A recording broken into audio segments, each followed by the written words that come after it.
আপনি কি কখনো খেয়াল করেছেন, বনের রাজা সিংহ যখন শিকার করতে বের হয়, সে কি গর্জন করে? না, সে নিঃশব্দে পা ফেলে এগিয়ে যায়। কারণ সে জানে আসল শিকারী কখনোই শব্দ করে না। আমাদের সমাজে আমরা মনে করি যে বেশি কথা বলে বা যে তর্কে জিতে যায় সেই শক্তিশালী, কিন্তু সাইকোলজি বলছে ঠিক তার উল্টো কথা। আসল রিমোট কন্ট্রোলটা তার হাতেই থাকে, যে জানে কখন চুপ থাকতে হয়। আজ আমি এমন 5টি পরিস্থিতি নিয়ে আলোচনা করব যেখানে আপনার চুপ থাকা আপনার সবচেয়ে বড় হাতিয়ার হতে পারে। এই ভিডিওটি আপনার জীবন দেখার দৃষ্টিভঙ্গি পুরোপুরি বদলে দিতে পারে, তাই ভিডিওটি শেষ পর্যন্ত দেখুন। প্রথম পরিস্থিতি, যখন আপনার কাছে তথ্যের অভাব থাকবে, মানে কোনো বিষয়ে আপনার কোনো পর্যাপ্ত জ্ঞান থাকবে না, তখন আপনি চুপ থাকুন। আমরা অনেক সময় স্মার্ট সাজার জন্য এমন সব বিষয় নিয়ে কথা বলে ফেলি যা আমাদের জানা নেই। এতে করে নিজের ইমেজ খারাপ হয়। মনে রাখবেন, অল্প বিদ্যা ভয়ঙ্করী। অফিসে বা বন্ধুদের আড্ডায় পলিটিক্স বা জটিল কোনো ইস্যু নিয়ে কথা হলে মতামত দেওয়ার চেয়ে মন দিয়ে শোনা অনেক বেশি বুদ্ধিমানের কাজ।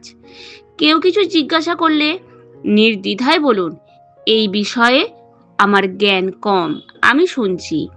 এতে আপনি একজন ভালো শ্রোতা হিসাবে পরিচিত হবেন। 2.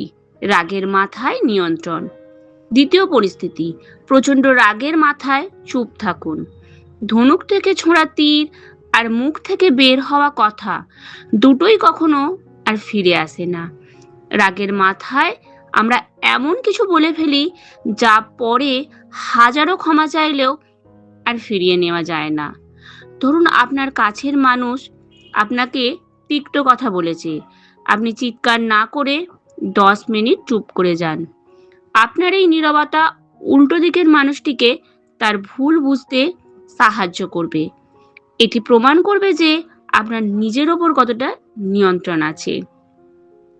তৃতীয় পরিস্থিতি, কেউ যখন তার কষ্টের কথা বলছে, তখন চুপ করে তার কথা শুনুন। মানুষ যখন খুব কষ্টে থাকে, তারা সমাধান চায় না, তারা চায় কেউ তাদের কথা শুনুক। আপনার বন্ধু হয়তো ব্রেকআপ বা কেরিয়ারের কোনো কঠিন সময়ের মধ্যে দিয়ে যাচ্ছে, তখন তাকে উপদেশ না দিয়ে চুপচাপ তার কথাগুলো শুনুন। আপনার নীরবতা তাকে ভরসা দেবে যে আপনি তার পাশে আছেন। গসিপ বা পরচর্চা থেকে দূরে থাকুন। কারো অনুপস্থিতিতে তাকে নিয়ে আলোচনা করা সাময়িকভাবে মজা দিলেও এটি আপনার ব্যক্তিত্বকে সস্তা করে দেয়।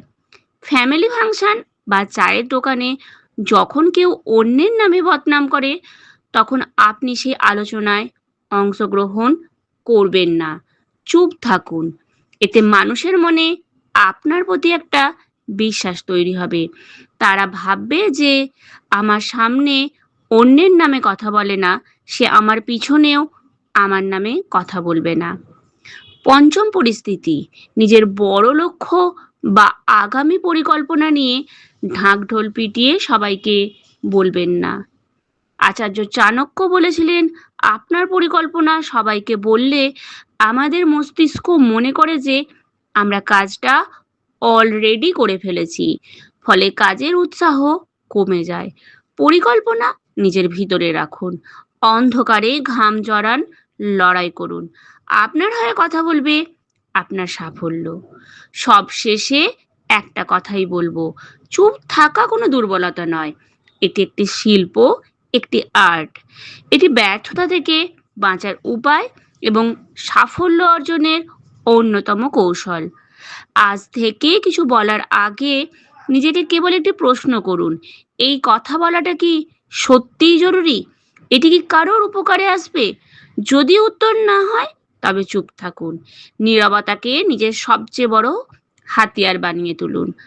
আজকের এই 5টি পরিস্থিতির মধ্যে আপনার জীবনের সাথে কোনটি সবচেয়ে বেশি মিলে গেল?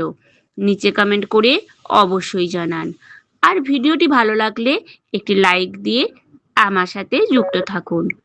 দেখা হবে পরবর্তী ভিডিওতে। ততক্ষণ আপনারা সবাই খুব ভালো থাকুন, সুস্থ থাকুন, নিজের প্রিয়জনের যত্ন নিন।